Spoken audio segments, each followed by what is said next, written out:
C'est un enjeu de sécurité publique important. Merci Monsieur Boudier. Monsieur Yohann Gillet. Oui, Monsieur le Ministre, la ville de Nîmes, ville-préfecture du Gard, située dans ma circonscription, est aujourd'hui gangrénée par l'insécurité.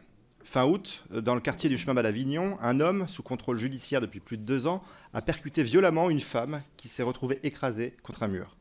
Fin août toujours, un incendie criminel a touché l'école du Mas-Roman, un acte intolérable survenu presque 1 an jour pour jour après l'incendie qui avait touché l'école Paul Langevin dans le quartier de Pisevin.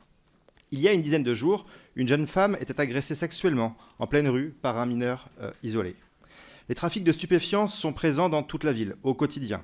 Les armes circulent et sont d'ailleurs utilisées fréquemment pour des règlements de compte, pour des tirs d'intimidation entre bandes rivales également. Les quartiers du Chemin Bas d'Avignon, de Pisevin, de Val-de-Gour et du Mas-de-Mingue sont particulièrement gangrénés par ces trafics et la présence importante d'armes.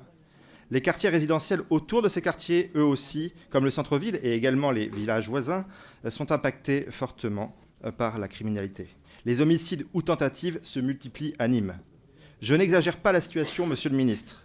Je ne fais que décrire la ville de Nîmes et ses quartiers, devenus des zones de non-France, où les policiers sont devenus des cibles prioritaires.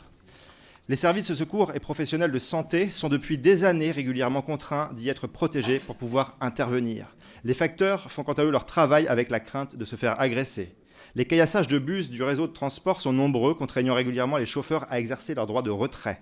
L'ultraviolence continue de s'intensifier. Aucune réponse n'est apportée par le gouvernement. Il y a 3 semaines, vous annonciez un renfort de policiers dans certaines villes, mais Nîmes n'était pas concernée.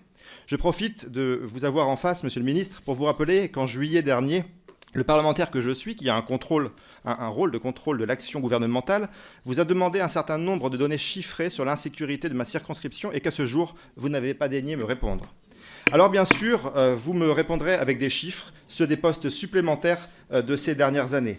Et j'en termine, vous oublierez en revanche de parler d'effectifs nets et vous ne comparerez que les périodes qui vous arrangent comme vous le faites régulièrement. Monsieur le Ministre, Merci. Il est temps de permettre aux Gardois et aux Français de vivre en sécurité. Quand allez-vous cesser de détourner le regard? Quand ce gouvernement va-t-il enfin rendre aux honnêtes gens leur